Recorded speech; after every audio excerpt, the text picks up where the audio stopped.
लफंगों के पास ना अखलाक है, इन लफंगों के पास सिर्फ बकवास है। ये बकवास करके जिंदगी है दवा मांग रही है, और ये रूह मदीने की हवा मांग रही है। अस्सलामु अलैकुम वरहमतुल्लाहि वबरकातुहू। मैं आपके सामने एक बहुत ही बेहतरीन लाजवाब वीडियो लेकर के आया हज़रत अल्लामा मौलाना मुफ्ती शहरयार खान साहब की, जिन्होंने हर मोड़ पर हर दौर में चुनौती दी, हर दौर में धज्जियाँ उड़ाई। बहुत बड़ा कि जिन्होंने स्टेज पर अगर कोई शोरा गलत बोले तो उसको भी मुंह तोड़ जवाब दिया, हिंदुस्तान में बोले तब मुंह तोड़ जवाब दिया, जहाँ जहाँ जो भी बोले मुंह तोड़ जवाब देने वाले का नाम मुफ्ती शहरयार खान। उनके बयान को सुनिए और आप भी इस्लाह कीजिए। ये क्या मस्जिद से माइक फेंकेगा, ये क्या हमें हिंदुस्तान से उखाड़ के फेंकेगा। इनके बाप दादा इनसे ज्यादा पढ़े थे, इनके बाप दादा इनसे ज्यादा ताकतवर थे, इनके बाप दादा फर्राटे से अंग्रेजी बोलता था, इनका बाप दादा अंग्रेजों की हिमायत उसको हासिल थी। जिनका दादा मजबूत था, जिनका बाप ताकतवर था, जिनके पास इल्म भी था, जिनके पास फोर्स भी थी, जिनके पास ताकत भी थी, इन लुच्चों के पास ना इल्म है, इन लफंगों के पास ना अखलाक है, इन लफंगों के पास सिर्फ बकवास है। ये बकवास करके इस्लाम की बढ़ती हुई कश्ती को रोकना चाहता है। उनका काम ही है ये करते रहना। अगर मेरा वो बच्चा जो नर्वस हो रहा है, जो डिसअपॉइंटमेंट का शिकार हो रहा है, जो मायूसियत की कीचड़ में लथपथ हो रहा है, उसके लिए मेरा पैगाम है, तुम्हें डरना नहीं चाहिए इन लुच्चों लफंगों से, तुम्हें डरना चाहिए। तेरी मस्जिद अगर वीरान है, इससे तुमको डरना चाहिए। तेरा मदरसा उजड़ा हुआ है, इससे तुमको डरना चाहिए। नमाज फर्ज हुई थी 15 साल में, आज तेरी उम्र है 60 साल, तुम्हारे जिम्मे 35-40 साल की नमाज कज़ा है, इससे डरना चाहिए। तुम्हारा हज मुअख्खर हो रहा है, इससे डरना चाहिए। तू ज़कात माल की कायदे से नहीं निकालता है, इससे डरना चाहिए। यानी अपनी बदअमली से डर, इस्लाम के दुश्मनों की बकवास से मत डरा कर। इस्लाम का मुहाफिज अल्लाह है, इस्लाम कमजोर नहीं है, इस्लाम का मुहाफिज अल्लाह है, इस्लाम का मुहाफिज रहमतुल लिल आलम रसूलुल्लाह है, मुस्तफा का पसंदीदा दीन इस्लाम है, इस तहरीक को लाने वाले मुस्तफा है, अल्लाह इसका मुहाफिज है। 150-1,500 साल की तारीख बताती है कि जब जब दुश्मनों की तादाद में इजाफा हुआ है, कलमा पढ़ने वालों की तादाद में इजाफा होता चला गया है। पहला दिन जिसमें आपकी बीवी ने कलमा पढ़ा था, और आज का दिन 150 करोड़ मुहम्मदी फौज अपने नाम के साथ लफ्ज़ मोहम्मद को जोड़ के बताता है हम मुस्तफा के गुलाम है। कहाँ 1 कहाँ 150 करोड़। ये हालात बताते हैं कि तुम नर्वस होने की तुम्हें कोई जरूरत नहीं है। 1000 दुश्मनी बढ़ने दे, दुश्मनी बढ़ती जाएगी, ये 150 करोड़ 200 करोड़ की तादाद में बदलता चला जाएगा। दुश्मनी बढ़ती जाएगी, इस्लाम मजबूत होता चला जाएगा। वो तहरीक इस्लाम है जो मजबूत कमजोर होने नहीं आया है। एक मजबूत मजहब, मजबूत बुनियाद पे खड़ा हुआ मजहब। हाँ, मैं लुच्चा लफंगा हूँ, मैं तबाह हो जाऊंगा, मैं ज़िनाकार हूँ, मेरी आंख कमजोर हो गई, मैं शराबी हूँ, मैं जुआ खेलता हूँ, मेरा लिबास काफिरों जैसा है, मेरी शादी ब्याह काफिरों जैसी है, मेरी मंगनी, मेरा कार्ड छपाना, बारात का लाना, पिंडाल छपाना, मेरी सारी गाढ़ी कमाई काफिरों की नकल में जा रही है। सुन्नतें तरस रही हैं, कराह रही है। सादगी जो हमारे ईमान का हिस्सा था, सादगी जो हमारे कल्चर का हिस्सा था, हमने फिल्मी शादी रचाई, हमने सिर्फ दुनिया को काफिरों का मकान का मुकाबला किया, हमने गाड़ी का मुकाबला किया। मेरा बच्चा डीएम बन जाएगा तो हमको इज्जत मिल जाएगी, मेरा सारा बच्चा एमएलए बन जाएगा तो इज्जत मिल जाएगी, हमारा अपना आदमी एमपी बन जाएगा तो इज्जत मिल जाएगी, हमारा अपना आदमी, मेरे मन का आदमी मुख्यमंत्री बन जाएगा, हमारी इज्जत बन जाएगी, हमारी इज्जत बढ़ जाएगी। ऐसा नहीं होगा। जिस हाल में हम हैं, न मेरे घर में इस्लाम है, न मेरे लिबास में इस्लाम है, न मेरी शक्ल सूरत में इस्लाम है, न मेरी शादी ब्याह में इस्लाम है, न अकीका खतना मंगनी में इस्लाम है, सिर्फ दिल में इस्लाम है। बज़ाहिर सारा काम काफिरों जैसा, यानी मेरी माँ बहनों का बेपर्दा फिरना, शादी के मौके पे बेपर्दगी का धमाल मचाना, इस कदर सज धज कर नंगे सर और नीम परहाना होके जाना, जैसे कोई तवाइफ में सज धज कर कराहत के इंतजार में अपने कोठे से बाहर निकलती है। यही है इस्लाम, यही है फातिमा ज़हरा की सीरत। एक शख्स ने निकाब के खिलाफ कुछ बोला तो सारा हिंदुस्तान चिल्ला रहा है, या नहीं निकाब पहन के मेरी बेटी जाएगी। एक बेटी निकाब पहन के गई, चिल्लाई तो सारा हिंदुस्तान सर उठा के कहता है वह शेरनी है, वह बहादुर है, वह ये है, वो है। एक बेटी के निकाब से तुझको क्या मिलेगा? एक तो टेम्पररी, वो तो ओकेजनली, वो तो एक इत्तेफाकी अमर था जो ऐसा हो गया।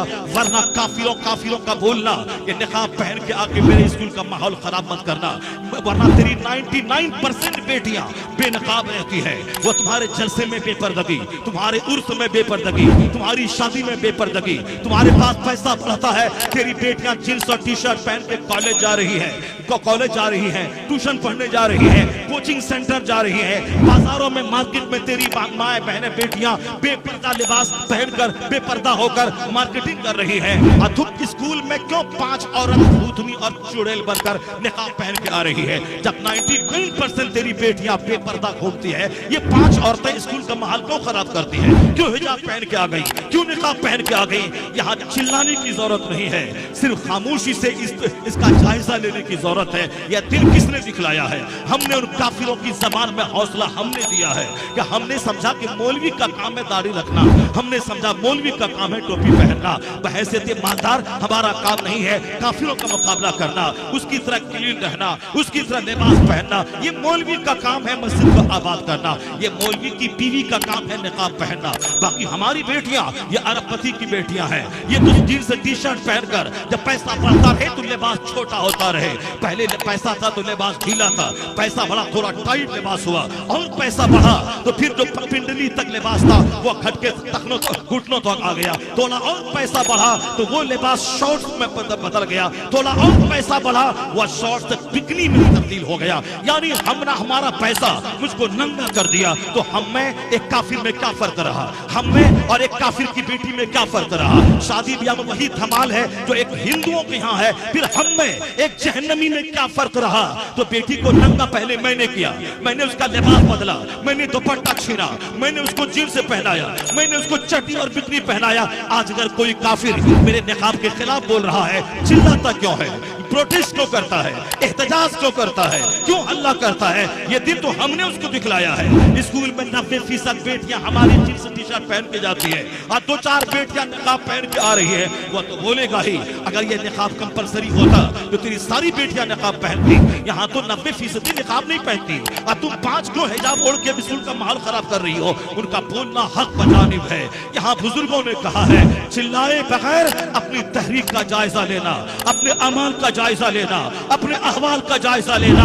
हकीकत का तकाजा यही है कि तुमको गुस्सा तो आएगा जरूर, लेकिन देखना कि दिन किस क्यों आया, तुमने ही उसको मौका दिया। अब खामोश तौर पर हर मुसलमान ये तय कर ले कि जो लिबास पर्दा फर्ज है औरतों का और हमने इस फर्ज को ताक पे रखा है, अब वो अहद कर ले कि हर 8 साल से ऊपर की मेरी बेटियां निकाब पहनेंगी, हिजाब डालेंगी, निकाब ओढ़ेंगी, ना उनका सर नंगा रहेगा, ना चेहरा नंगा रहेगा। चाहे मदरसे में पढ़े, चाहे कॉलेज में पढ़े, चाहे यूनिवर्सिटी में पढ़े, मगर पर्दे के साथ रहेंगी। जिस दिन 100% मेरी बेटियां नकाब पहनने लगी तो अमेरिका के कॉलेज में भी नकाब को परमिशन मिलेगा, हिंदुस्तान के स्कूलों में भी नकाब को इजाजत मिलेगी।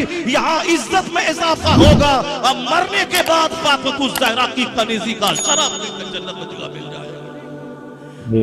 होना ये चाहिए था, यह दिन देखने को क्यों मिला? नहीं, सिर्फ प्रोटेस्ट करना है, एहतजाज करना है, मौका हमने दिया है। मेरा बेटा बोलता है कि मैं दाढ़ी क्यों रखूं मौलाना, दाढ़ी रखता हूं तो मेरी बेटी मेरे निकाह में आने से इनकार कर देती है।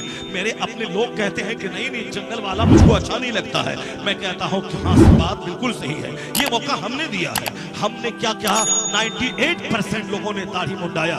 सिर्फ मौलवी और मौलवी के संपर्क में आने वाला 2% आदमी उसने चेहरे को दाढ़ी से सजाया। चाहे चेहरा जैसा भी लगे, मगर सरकार की सुन्नत पे अमल करना है, जैसा कैसे लगे।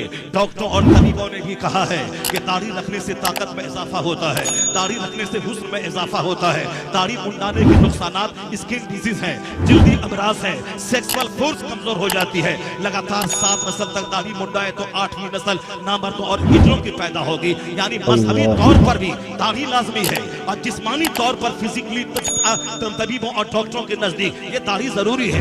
अल्लाह ने औरतों को दाढ़ी नहीं दिया, मर्दों को दी है, क्योंकि औरतों के चेहरे पे दाढ़ी के बाल या उनकी जिस्मानी कमजोरी की दलील है, उनकी निस्वानियत खत्म हो जाती है। और मर्द के दाढ़ी मुंडाने का मतलब इनके नामर्द होने की दलील है, क्योंकि औरतों के चेहरे पे दाढ़ी के बाल नहीं है, अगर उगे वो औरत निस्वानियत की सिफत से आरी होती है।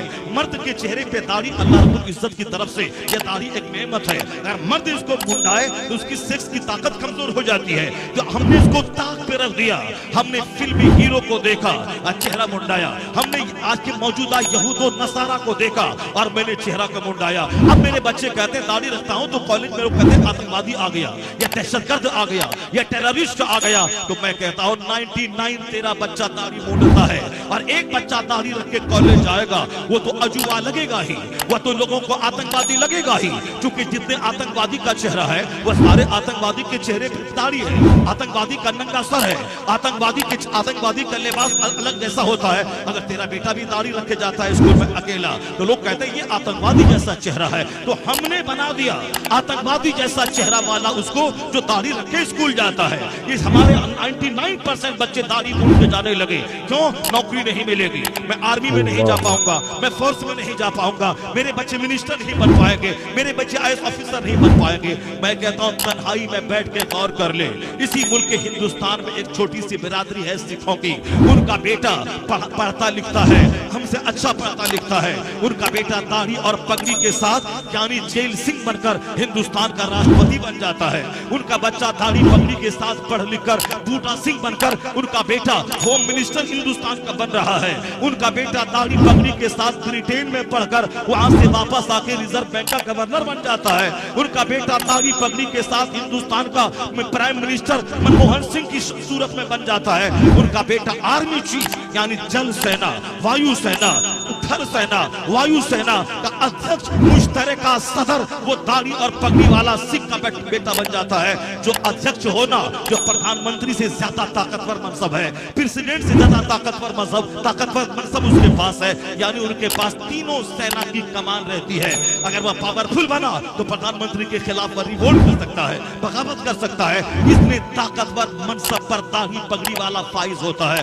बैंक का मैनेजर, प्रोबेशनरी ऑफिसर, वो दाढ़ी पगड़ी के साथ बन रहा है। यहाँ तक कि बैंक का मैनेजर के अलावा रेलवे का मैनेजर, वो साहब दाढ़ी पगड़ी के साथ सिख का बच्चा बन रहा है। तो वहाँ कहाँ स्कूल में पहरा बैठा नहीं, स्कूल में दाढ़ी लेके नहीं आएगा, चूंकि सिखों ने मनवा लिया है कि दाढ़ी मेरे मजहब का हिस्सा है, पगड़ी मेरे लिए कंपलसरी है।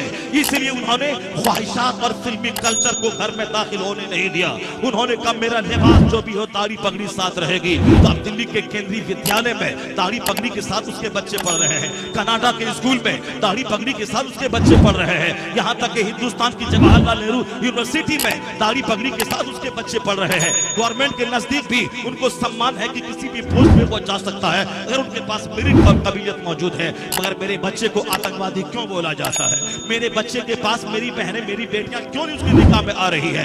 हीरो साइकिल का मैनेजर दाढ़ी पगड़ी वाला, पंजाब की खूबसूरत बेटियां उसी दाढ़ी जंगल वाले शौहर का इस्तेमाल करती है, उसी के निकाह में वो जाती है। वो भी IAS ऑफिसर है पंजाब की बेटियां, वो कहां कहती है दाढ़ी वाला नहीं चाहिए, जंगल लग रहा है, पगड़ी वाला नहीं चाहिए, 18 साल का जवान 80 साल का बुढ़ा लग रहा है। नहीं, उनकी बेटियों के भी दिमाग में सेट है कि हमारे मजहब में दाढ़ी और पगड़ी कंपलसरी है।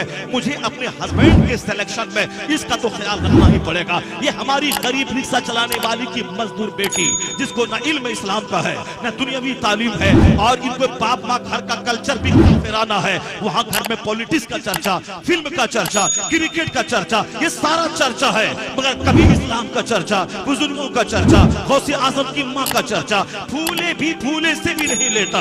ईद के दिन टोपी पहन के चला गया, बाकी सारा लिबास काफिराना, शादी ब्याह में कल्चर सारा काफिराना। अब वो बच्चा क्या जानेगा कि सुन्नत क्या है, फर्ज क्या है, नफल क्या है, आखिरत क्या है, जन्नत क्या है? वहाँ तो बाप ने कभी जन्नत की बात ही नहीं की। वो घर में तो बोला कि वो पढ़ा लिखा कमाया खाया, वह पढ़ा लिखा अरबपति बन गया, वह डॉक्टर बना करोड़ों का घर बना लिया, वह इंजीनियर बना करोड़ों का घर बना लिया। अब तो बच्चा समझता है कि पढ़ने का मकसद पैसा कमाना, डॉक्टर बनने का मकसद पैसा कमाना। अब अगर उसका बच्चे का कल्चर उजड़ जाए, मिठाई का एक पैकेट उसका ईमान छीन ले, नौकरी की लालच से वह ईमान को खैरबाद कह दे, कसूर उस माँ बाप का है जिसने बच्चों के सामने खाने कमाने का चर्चा तो किया, वह जन्नत का चर्चा नहीं किया, जहन्नम की आग का चर्चा नहीं किया, हुजूर की हयात तैयबा का चर्चा नहीं किया। गांधी का चर्चा हुआ, नेहरू का चर्चा हुआ, अंबेडकर का चर्चा हुआ, मगर सरकार दो जहां की सीरत का चर्चा नहीं हुआ। अब अगर बच्चे हाथ से निकल गए तो लोग कहते हैं मौलाना ऐसी तकरीर कीजिए कि मेरे बच्चे हाथ में आ जाएं, मेरे बच्चे हाथ से निकल गए। एक दिन की तकरीर से कुछ नहीं होता, एक दिन की तकरीर से माहौल में कोई बड़ी तब्दीली नहीं आती। तब्दीली माँ बाप के रोजाना के कल्चर से आता है। माँ बाप का चेहरा बच्चों पे असरअंदाज होता है, माँ बाप की बोली बच्चों की शख्सियत को संवारने और बिगाड़ने में हेल्पर और मुआविन साबित होती है। माँ बाप का रोल अहम होता है। हमने तो घर में दुनियादार का चर्चा किया, जब बच्चे हाथ से निकल गए अब मौलाना याद आ रहा है, अब तावीज याद आ रही है, अब तरकीब याद आ रही है। तावीज क्या करेगी? आम के पेड़ में तावीज लगाने से वहां कटहल थोड़ी फल जाएगा, लीची के पेड़ में 1 करोड़ तावीज डाल दे वहां से अखरोट थोड़ी फल जाएगा, कटहल के पेड़ में तावीज 1 लाख डाल दे वहां से सेब थोड़ी निकल जाएगा। ये तो कुदरत का कानून है। जैसी माँ वैसी औलाद, जैसा बाप वैसा बच्चा, जैसा दरख्त वैसा फल, जैसी जमीन वैसी पैदावार, जैसी फैक्ट्री वैसा प्रोडक्शन। यहाँ सारी तदबीरें उल्टी थी और नतीजा बरक्स निकला। तो अब तावीज ला के दे दो, और तावीज से फायदा ना हुआ तो अब तावीज का ही इनकार कर बैठा कि तावीज से कोई फायदा ना होता है। कुदरत का कानून है, जब माँ हो फातिमा जैसी और बाप हो अली जैसा तो बेटा हसन और हुसैन पैदा होता है। जब माँ हो सर से लेके पांव तक नेकी का पुतला और बाप हो आबिदे शबे जिंदादार और बाप हो मुजाहिद फी सबीलिल्लाह तो बेटा वलियों का सरदार अब्दुल कादिर जिलानी पैदा होता है। कुदरत का कानून है, जब माँ हो उम्मुल खैर माह नूर यानी रात रात दिन दिन भर इशराक चाश तहज्जुद अवाबी नमाज़े पंजगाना की पाबंद तो उनका बेटा उनके शिकम से निकलने वाला मोइनुद्दीन अजमेरी होता है। जब बाप हो सैयद अहमद अली बुखारवी और माँ हो 80 साल की उम्र में भी सर और चेहरा अजनबी मर्दों के सामने बेनकाब ना करने वाली, अपनी इज्जत व इफ्फत की इस्मत की हिफाजत करने वाली, उसी का बेटा महबूब इलाही निजामुद्दीन देहलवी पैदा होता है। जब बाप हो सल्तनत की मौजूदगी में फकीरी करने वाला मुफ्ती नकी अली खान और माँ हो मुसल्ले पे बैठने वाली तहज्जुद गुजार, उसी का बेटा अहमद रजा खां फाजली बरेलवी पैदा होता है। जब बाप हो अहमद रजा खां और माँ हो आबेदा तो बेटा मुफ्ती आजम हिंद मुस्तफा रजा खां पैदा होता है। जब बाप हो मुफस्सिर आजम हिंद लाखों मुरीदों की मौजूदगी में सादगी से रहने वाला, ज़ुहद के साथ रहने वाला और माँ हो ऐसी लाजवाब जरूरत पड़े अपने सारे जेवरात को गिरवी रखकर मंजर इस्लाम के मुदर्रिसिन की तनख्वाह दिलाने वाली। जब माँ इसी इस्लाम का दर्द सीने में रखे और बाप करोड़ों मुरीदों की मौजूदगी में सिंपल रहने वाला, उसी कोख का बच्चा दुनिया इस्लाम का सबसे बड़ा आलिम ताजुल शरिया अख्तर रजा का अजहरी पैदा होता है। जब बाप नेक हो माँ नेक हो तो स्टेट की मौजूदगी में रऊफिया स्टेट की मौजूदगी में बेटा मुजाहिद आजम सालार आजम हुजूर मुजाहिद मिल्लत हबीबुर रहमान अब्बासी बनके पुरस्ते शहूद पे जलवागर। जब बाप लाजवाब हो माँ लाजवाब हो तब उसका नतीजा अच्छा निकलता है।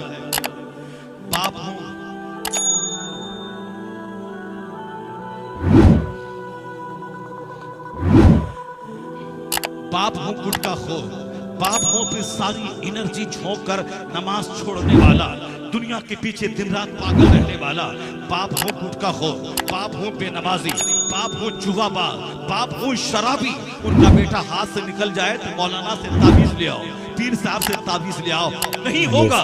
ताबीज का काम एक जुज़वी होता, टेम्पररी होता है। ताबीज लड़की को लड़का नहीं बना देती है, ताबीज गोरे को काला, काला को गोरा नहीं बना देती है। ताबीज का मतलब यही है कि आम का पेड़ है मगर फल थोड़ा कड़वा निकल रहा है तो अब ताबीज डाल दिए जाएं ताकि इसका कीड़ा मर जाए, ताकि थोड़ा सा टेस्ट इसका बढ़ जाए, वरना सिरे से यह ना होगा कि ताबीज से आम में सेब फल जाए। ऐसा नहीं है, बल्कि जुज़वी नुकसान है उसको दूर करने में ताबीज मददगार साबित होती है। माँ नेक रहे, बाप नेक रहे, अब बेटा थोड़ी सी गलत सोहबत में पढ़कर दिमाग में आवारगी आ गई है, तब एक वली का हाथ उनकी शख्सियत को संवार देता है। एक छोटी सी ताबीज से उनकी सोच में तब्दीली आ जाती है। लेकिन बुनियाद ही खराब हो तो फिर वहां कोई ताबीज काम नहीं करेगी। बुनियाद ही खराब हो, जमीन ही बंजर हो, वहां से कोई फसल ना निकलेगी। मैं अपने किरदार का जायजा लूं, मैं अपने घर के अहवाल का जायजा लूं, और फिर पंजाब की बेटियों के दिमाग में यह बात घुस गई है कि मेरा शौहर दाढ़ी वाला ही होगा। काश मेरे बच्चे ये जान ले कि हुजूर की सुन्नत है दाढ़ी रखना, फर्ज है नमाज़े पंजगाना पढ़ना। इस स्टडी में 8 घंटे लगाएंगे तब आप बैंक का मैनेजर बनेंगे, 18 घंटे पढ़ेंगे तब IAS ऑफिसर बनेंगे। तो दुनिया के चंद सिक्के कमाने के लिए 18 घंटे डेली पढ़ना और 30 साल तक पढ़ने के बाद DM बनना।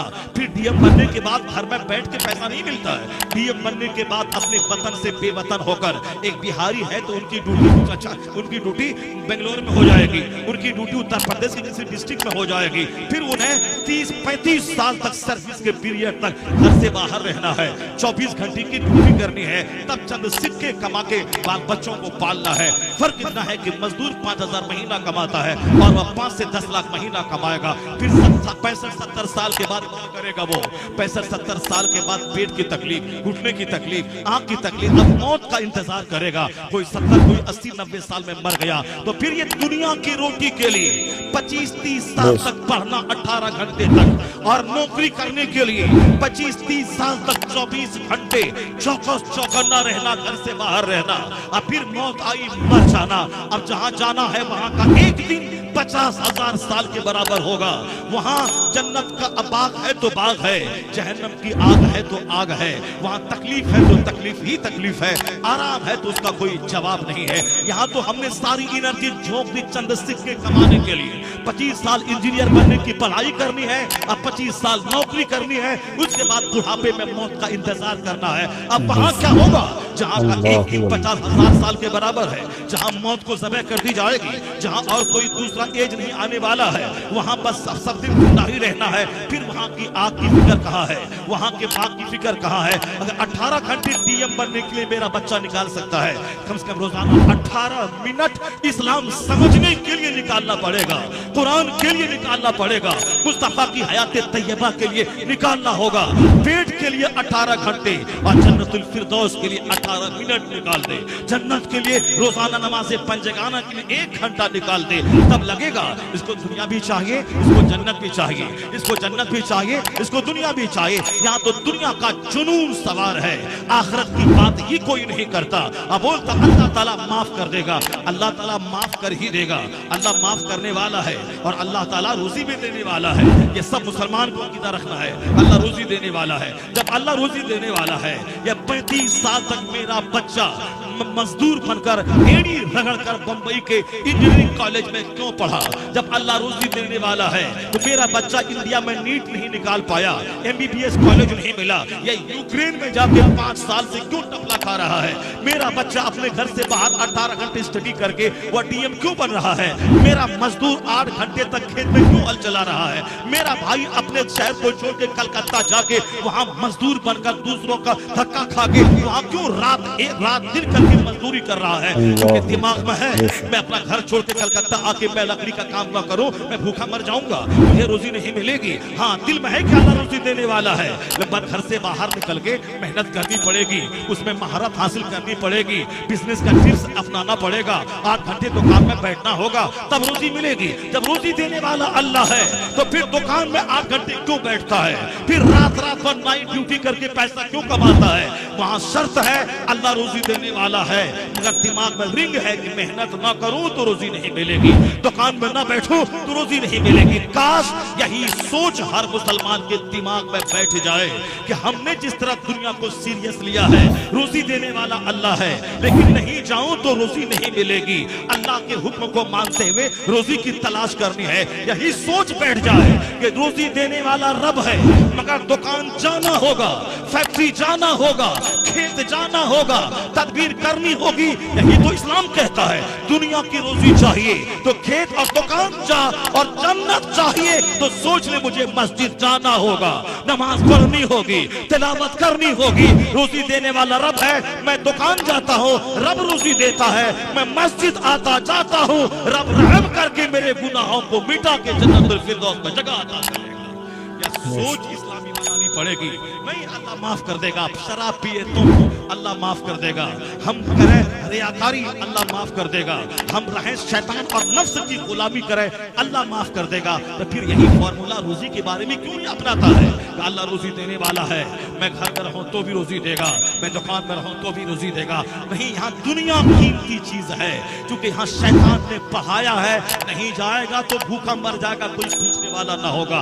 काश यही सोच दिमाग में हो जाए। दुनियावी तनाजुर में यहाँ न जाऊं तो रोजी खतरे में पड़ जाएगी, उसी तरह मैं मस्जिद न जाऊं तो मेरी जन्नत खतरे में पड़ जाएगी। मैं इस्लामी लिबास न पहनूं, मेरी जन्नत खतरे में पड़ जाएगी। मैं आने वाले माह रमजान का इस्तेमाल करते हुए भूखा प्यासा रहकर रोजा न रखूं, मेरी जन्नत खतरे में पड़ जाएगी। मैं पाई पाई का हिसाब अपने महाजन को देता हूं, अगर जो हकीकी मालिक है मेरा रब, अगर मैं पाई पाई का हिसाब करके ज़कात ना निकालूं, मेरी आमदनी भी खतरे में पड़ जाएगी, मेरी जन्नत भी खतरे में पड़ जाएगी। यही इस्लामी सोच होनी चाहिए। यह इस्लामी सोच जिस दिन बन गई कि रोजी रोटी हासिल करना जरूरी है और जन्नत जाने के लिए मेहनत भी जरूरी है, हुजूर की सुन्नत पे अमल जरूरी है। काश पंजाब की बेटियों से हमारी बेटियों को सबक मिल जाता, पंजाब के छोकरों से हमारे छोकरों को सबक मिल जाता।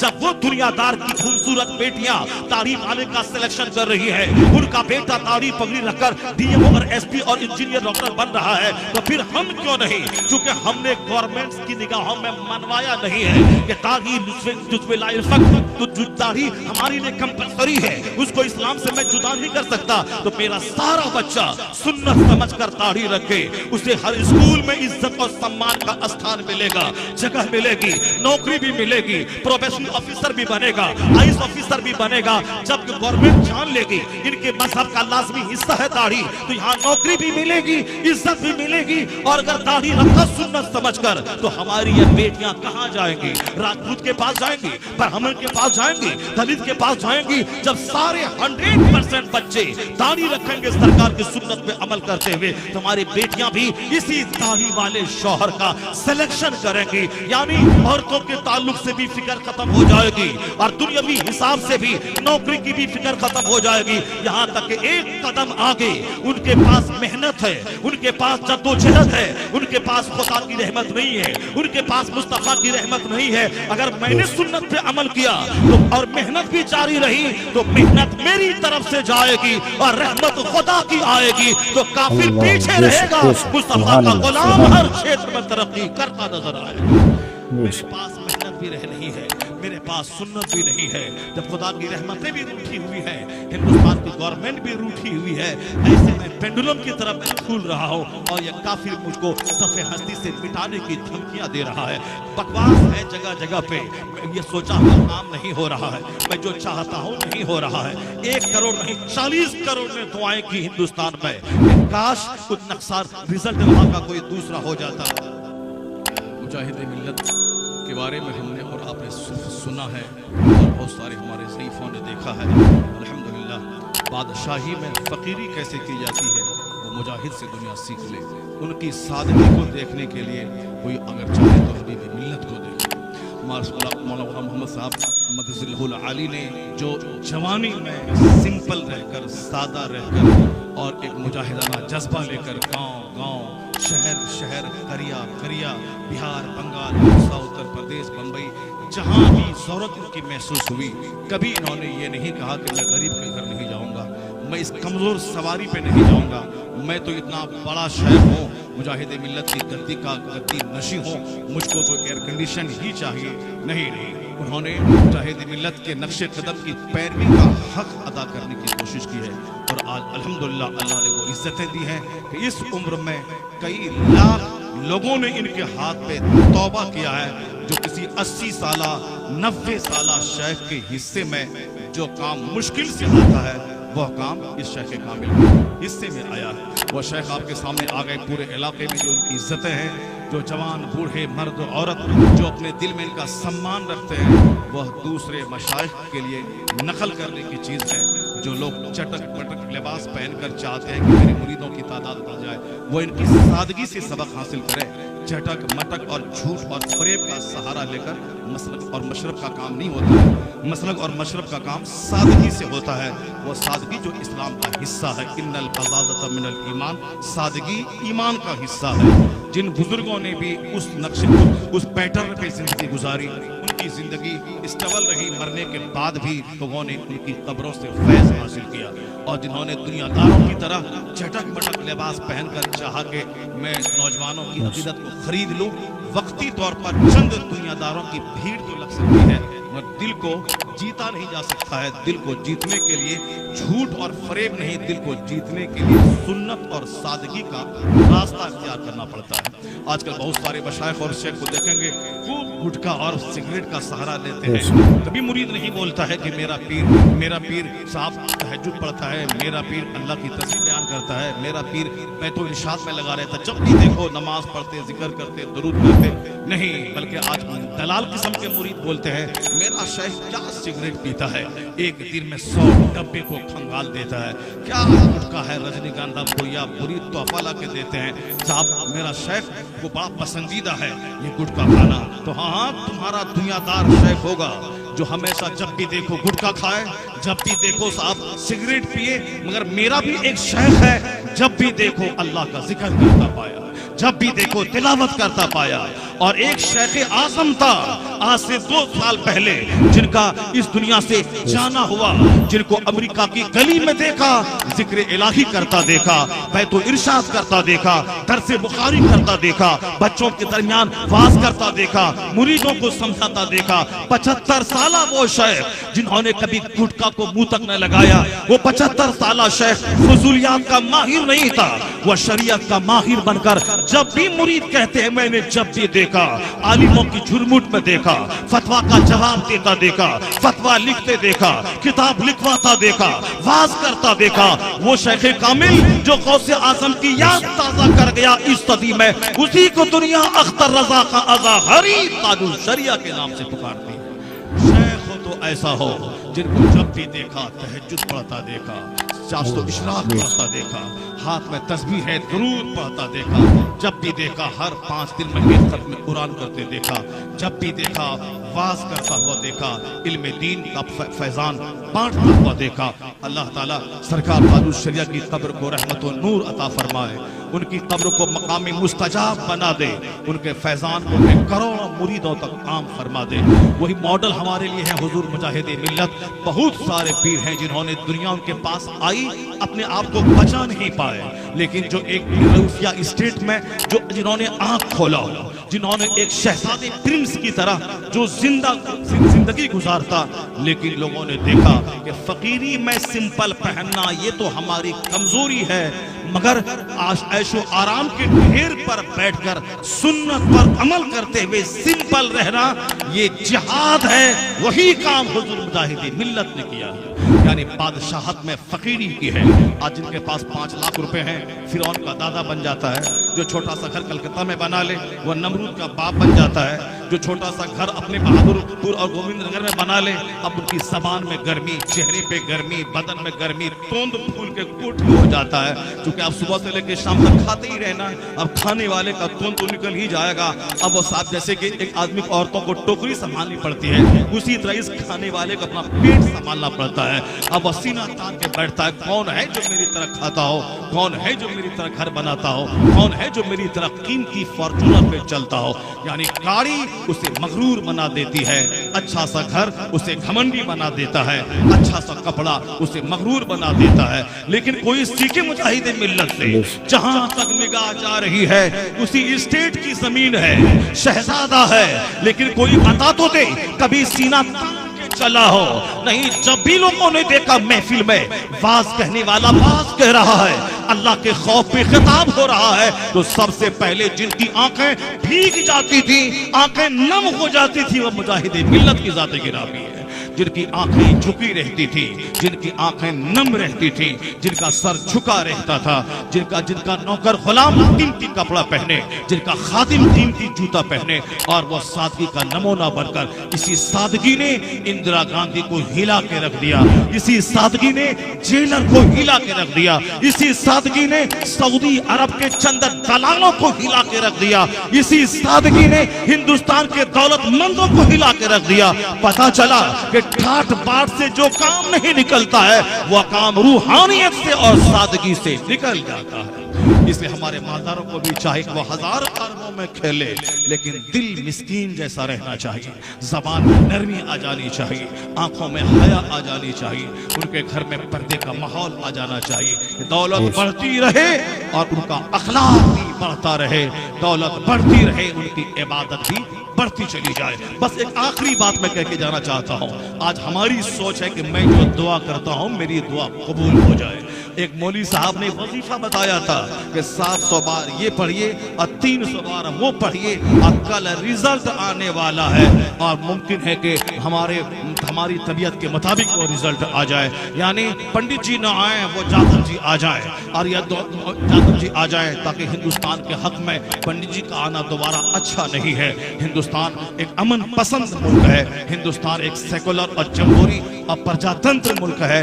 यहाँ तानाशाही के लिए कोई जगह नहीं है, मगर चंद लोगों ने चंद सपोर्टर की वजह से तानाशाही हिंदुस्तान में नाफिज करना चाहता है। इसलिए सारे सेकुलर वोटर्स को चाहिए उन तानाशाहों का खात्मा करके सेकुलर छवि वाले लोगों को हिंदुस्तान के अमन को भंग करने से बचाने के लिए उन लोगों को लाए, उनका सपोर्ट करे। हिंदुस्तान से जिसको प्यार है उसे जमहूरियत से प्यार है, उसे सेकुलर छवि से प्यार है, उसे तानाशाहों से प्यार नहीं है। इसलिए बहैसियती हिंदुस्तानी उन लोगों की एक्टिविटीज से हमको नाराजगी है जो हिंदुस्तान को टुकड़े टुकड़े करना चाहता है, जो हिंदुस्तान के अमन को भंग करके खून रेजी के माहौल में जंग में झोंकना चाहता है। वो बहुत सारे लोगों ने कहा दुआ कीजिए, दुआ कीजिए, दुआ कीजिए, दुआ कीजिए। फिर वही फार्मूला सामने आएगा, लगाएं आम का पेड़ और दुआ कर दें कि सेब इसमें से निकल जाए, अखरोट निकल जाए। ऐसा नहीं होता है, बुनियाद ही खराब है तो फिर कैसे दुआ रंग लाएगी। हुजूर ने कहा था कि एक शख्स दूर दराज से चलकर हाथ फैला के या रब कहता है, पेट चिपका हुआ है पीठ के साथ, आंखें धसी हुई है थकावट की वजह से, अगर तो गुबार से चेहरा और बाल पिटा हुआ है। अब लोग देखने वाला कहता है कि जो दुआ मांगे दुआ कबूल होगी, चूंकि हालत बेकसी में दुआ कबूल होती है, हालत आंसू में दुआ कबूल होती है, ढटाई के साथ डेकार के साथ दुआ कबूल नहीं होती है। जहां मिस्कीनियत हो, जहां झुकाव हो, जहां नरमी हो, जहां बेसहारगी हो, वहां दुआ कबूल होती है। जनाब मूसा अलैहिस्सलाम ने कहा था, इलाही तू कहां रहता है? रब ने कहा, मैं दिल शिकस्ता में रहता हूं, जहां दिल टूट जाता है, खाना चाहता है खाना नहीं, पहनना चाहता है कपड़ा नहीं, वो इज्जत चाहता है बज़ाहिर हालात अच्छे नहीं, बच्चों को खिलाना चाहता है मगर पैसे नहीं, दिल टूट जाता है एक बाप का। मैं ऐसा कमजोर बाप हूं जो बच्चों को उनकी पसंद के मुताबिक खाना भी नहीं दे सकता, तो अल्लाह रहता कहां है? अल्लाह की मार्फत का नूर वह दिल शिकस्ता में रहता है। जिनके पास दुनिया फरावानी के साथ नहीं रहती, जो सर ढके तो पांव खोले, पांव ढके तो सर खोले, क्योंकि हलाल फरावानी से नहीं मिलता और हराम तो मुंह खोल के खड़ा है। एक बार झूठ बोल दे करोड़ों ले ले, गंदी राह पे आजा खरबों ले ले, यानी हराम मुंह खोल के खड़ा है और हलाल का रास्ता एक है, बहुत दुश्वार गुजार रास्ता है। जिसको जन्नत का ऐश चाहिए हराम को थूकना पड़ेगा, हलाल को गले लगाना पड़ेगा और यहाँ सब्र करना पड़ेगा। दिल में हजार चोट लगे कि मैं बच्चों को खिला नहीं पाता हूँ, उस चोट को बर्दाश्त करना पड़ेगा।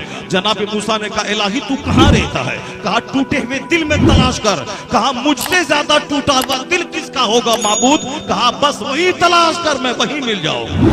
यानी अल्लाह रब्बुल इज्जत की मार्फत का नूर वहां रहता है, जहां दिल टूट जाए, आंखों से आंसू बहने लगे, दिल शिकस्ता में रहता है। दुआ की कबूलियत के लिए वो शख्स हाथ उठा के कहता है, इलाही मेरी दुआ कबूल कर ले। देखने वाला देखेगा, लगेगा कि हाँ ये टूटा हुआ दिल वाला दुआ कबूल हो जाएगी। और हुजूर कहते हैं, मुस्लिम शरीफ की हदीस है, अन्ना युस्तजाब, कैसे दुआ कबूल होगी? मत अमहु हराम, मलबसहु हराम, मशरबहु हराम, इसके पेट की ग़िज़ा हराम की है, उसके पेट का पानी हराम का है, उसके बदन का कपड़ा हराम का है। अन्ना युस्तजाब, कैसे दुआ कबूल होगी? मुस्लिम शरीफ की हदीस का तेवर बता रहा है, दुआ की कबूलियत के लिए हलाल ग़िज़ा जरूरी है, दुआ की कबूलियत के लिए हलाल ग़िज़ा जरूरी है। देखा आपने मुफ्ती शहरयार खान साहब ने कितना बेहतरीन बयान किया, लोगों की इस्लाह की, और लोग दुआओं के पीछे भागते हैं, तावीज़ों के पीछे भागते हैं। इससे पहले कि नमाज़ों की पाबंदी करें, शरीयत मुतहरा पर चलें, गलत कामों से, गलत फरेबों से बचें, तो इंशाअल्लाह अल्लाह अज़्ज़ व जल की मदद आएगी, उसके हबीब सल्लल्लाहु अलैहि वसल्लम की मदद आएगी, बुज़ुर्गों की मदद आएगी। चैनल को सब्सक्राइब करें, लाइक करें, शेयर करें। ये वीडियो पसंद आई हो तो अपने दोस्तों के पास ज़रूर शेयर करें। अस्सलामु अलैकुम व रहमतुल्लाहि व बरकातुहू।